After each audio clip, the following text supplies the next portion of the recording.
What is up, everyone? Welcome back to the 40K Cafe, and thank you, Taylor, for the request. I did not forget about you, I promise. The Grey Knights are one of my favorite chapters, and just like every Space Marine chapter, they do have their Dreadnoughts and their Grand Masters. In this case, Aeneas of the Grey Knights was both. Unfortunately, there is not a lot of information about him. Aeneas of the Grey Knights is referenced in the Imperial novel series that was created back in 2004. And for the very little information that is revealed about him, it's kind of funny and pretty cool at the same time. It was revealed to us that Aeneas is a Grey Knight's dreadnought. To us, we know that dreadnoughts are incredibly powerful, capable of wreaking havoc on a cataclysmic scale, and most importantly, allowing a Space Marine to carry on with their duties after being mortally wounded. And a unique thing to Grey Knight dreadnoughts is that just like their brothers, all of them are psychers. That being said, who was Aeneas before getting interned into a Grey Knight dreadnought? From the very little bit that we know, he was the chapter's Grand Master for less than a century. In terms of life expectancy for a Space Marine and how they can live centuries at a time, this isn't a very long period of time.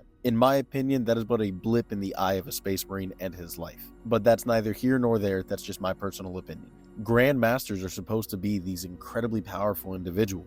Grand Masters are more than veteran warriors, boasting some of the best weaponry that the chapter has at their disposal and protected by some of the most finely crafted artificer armor in their armories. So how can such a supposedly powerful person be laid so low that he needed to be turned into a dreadnought? This dude right here. Aeneas would come in contact with none other than Azek Araman, the chief librarian of the Thousand Suns, one of the most powerful psychers in all of 40k. The guy responsible for turning a lot of his legion into feather duster material turned out to be the one to wound Aeneas so much that he needed to be turned into a dreadnought. That being said, I know I kind of roasted Aeneas at the beginning, but in all honesty, his adversary was unlike many. Those of the Thousand Suns, including the Grey Knights, they are both incredible psychers. Grand Masters even more so. But Azek Araman is no regular psyker. As I just said, he's one of the most powerful psychers in all of 40k. Based off of what we've been able to see Azek Araman do, honestly, Aeneas should be grateful that he didn't lose his life entirely.